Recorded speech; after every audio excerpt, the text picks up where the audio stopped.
ನಮ್ಮ ಕರ್ನಾಟಕದ ನಾಳಿನ ದಿನ ಒಂದು ಸುದಿನ ಅಂತ ಭಾವಿಸುತ್ತಾ ನಾಳೆ ನಮ್ಮ ಕರ್ನಾಟಕದ ಹೊಸ ಮುಖ್ಯಮಂತ್ರಿಯಾಗಿ ಡಿ.ಕೆ. ಶಿವಕುಮಾರ್ ಅವರು ಪದಗ್ರಹಣವನ್ನ ಮಾಡಲಿಕ್ಕೆ ಎತ್ತಿದ್ದಾರೆ. ಅವರಿಗೆ ಶುಭವಾಗಲೆಂದು ಎಲ್ಲ ಮುಸ್ಲಿಂ ಜಮಾತ್ ವತಿಯಿಂದ ಹಾರೈಸಿ ಹಾಗೂ ಕಿತ್ತೂರು ಕರ್ನಾಟಕ ವಿಭಾಗದ ಮುಸ್ಲಿಂ ಜಮಾತ್ ವತಿಯಿಂದ ಹಾರೈಸಿ ಅದೇ ರೀತಿ ಕರ್ನಾಟಕದ ಎಲ್ಲ ಮುಸ್ಲಿಂ ಬಾಂಧವರಿಂದ ಅವರ ಮುಖ್ಯಮಂತ್ರಿ ಸ್ಥಾನಕ್ಕೆ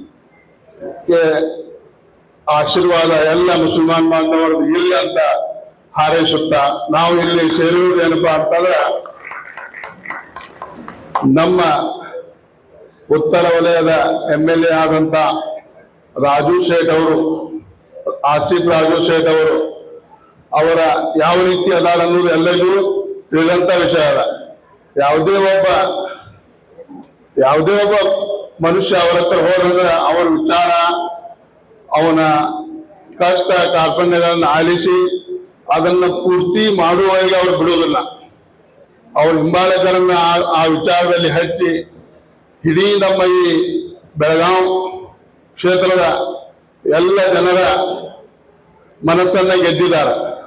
ಅದೇ ರೀತಿ ನಮ್ಮ ಈ ಕಿತ್ತೂರು ಕರ್ನಾಟಕ ವಿಧಾನಸಭಾ ಮುಸ್ಲಿಂ ಜಮಾತ್ ಒಕ್ಕೂಟದ ವತಿಯಿಂದ, ಬೆಳಗಾವಿ ಒಕ್ಕೂಟದ ವತಿಯಿಂದ ನಾವಿಲ್ಲಿ ಏನ್ ಹೇಳಬೇಕಪ್ಪ ಅಂತಂದ್ರ, ನಮ್ಮ ಮುಸ್ಲಿಂ ಜಮಾತದ ಜಿಲ್ಲೆಯಲ್ಲಿ ಇರುವಂತ ಏಕೈಕ MLA ಸಮಾಜದವರ ಹಾಗೂ ಹಿಂದುಳಿದ ನಮ್ಮೆಲ್ಲ ಬಾಂಧವರ ಕೆಲಸಗಳನ್ನ ಮಾಡಲಿಕ್ಕೆ ಉತ್ಸಾಹಿ ಇದಾರ. ಅವರಿಗೆ ಮಂತ್ರಿ ಸ್ಥಾನವನ್ನ ಕರ್ನಾಟಕದ ಕಾಂಗ್ರೆಸ್ ಗವರ್ಮೆಂಟ್ ನಲ್ಲಿ ಮಂತ್ರಿ ಸ್ಥಾನವನ್ನ ಕೊಡ್ಬೇಕಂತ ಹೇಳಿ ನಾವೆಲ್ಲರೂ ಇಲ್ಲಿ ಸೇರಿದೆವು. ಅದರ ಕೊಡ್ಲೇಬೇಕಂತ ಹೇಳಿ ನಾವೆಲ್ಲ ಸೇರಿದ್ದೀವಿ. ಅದೇ ರೀತಿ ನಮ್ಮ ಇದೀಗ ಹೇಳಿದಂತೆ ನಿಮ್ಮೆಲ್ಲರ ನೆಚ್ಚಿನ ನಾಯಕರಾದ ಸತೀಶ್ ಅಣ್ಣ ಜಾರಕಿಹೊಳಿ ಅಹಿಂದ್ ನಾಯಕರಂತ ಹೇಳಿ ಗುರುತಿಸಿಕೊಂಡಿದ್ದಾರ. ಅವರಿಗೆ DCM ಸ್ಥಾನ ಕೊಟ್ಟು ಮತ್ತು KPCC ಹುದ್ದೆಯನ್ನ ಕೊಡಬೇಕಂತ ಅದು ನಮ್ಮ ಇದರಲ್ಲಿ ನಿರ್ಣಯ ಆಗಿದೆ. ಅದೇ ರೀತಿ ಅವರಿಗೆ DCM ಮತ್ತ KPCC ಸ್ಥಾನವನ್ನ ಕರ್ನಾಟಕ ಘನ ಸರ್ಕಾರದಲ್ಲಿ ಕೊಡಬೇಕಂತ ನಾವೆಲ್ಲರೂ ಸೇರಿ ಒತ್ತಾಯಪೂರ್ವಕವಾಗಿ ಹೇಳ್ತಾ ಇದ್ದೇವೆ.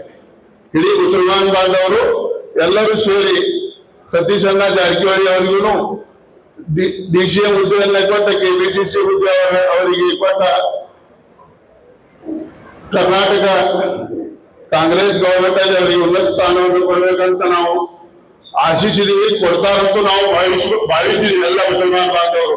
ಅದೇ ರೀತಿ ಇಲ್ಲಿ ಈ ಸೇರಿರುವಂತ ಎಲ್ಲ ಕಿತ್ತೂರು ಕರ್ನಾಟಕದ ವಿಭಾಗದ ವತಿಯಿಂದ ಎಲ್ಲ ಮುಸಲ್ಮಾನ್ ಬಾಂಧವರು ಇದನ್ನ ನಾವು ಹೇಳಲಿಕ್ಕೆ ನಮ್ಮ ಸತೀಶ್ ಅಣ್ಣ ಜಾರಕಿಹೊಳಿ ಅವರ ಹತ್ರ ಒಂದು ನಿಯೋಗವನ್ನ ಕೊಂಡೊಯ್ಯುವ ನಿರ್ಧಾರವನ್ನು ಮಾಡಿದೀವಿ.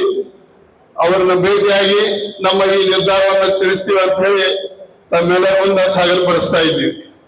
ಅದರ ಸಲುವಾಗಿ ಈ ಸೇರಿರುವಂತ ಎಲ್ಲ ಪತ್ರಕರ್ತ ಮಾಧ್ಯಮ ಹಾಗೂ ರಾಜಕೀಯ ಮುಖಂಡರು ಎಲ್ಲರೂ ಸೇರಿ ಒತ್ತಾಯವನ್ನ ಮಾಡಿ ನಾವು ನಮ್ಮ ಜಿಲ್ಲೆಯ ಏಕೈಕ ಮುಸಲ್ಮಾನ್ MLA ಆದಂತ ಆಸಿಫ್ ರಾಜು ಶೇಖ್ ಅವರಿಗೆ ಕರ್ನಾಟಕ ಘನ ಸರ್ಕಾರದಲ್ಲಿ ಮಂತ್ರಿ ಸ್ಥಾನವನ್ನ ಕೊಡಲಿ ಅಂತ ಹೇಳಿ ಆಶಿಸಿ ನನ್ನ ಮಾತುಗಳನ್ನು ನಾವು ಮುಗಿಸ್ತೀವಿ.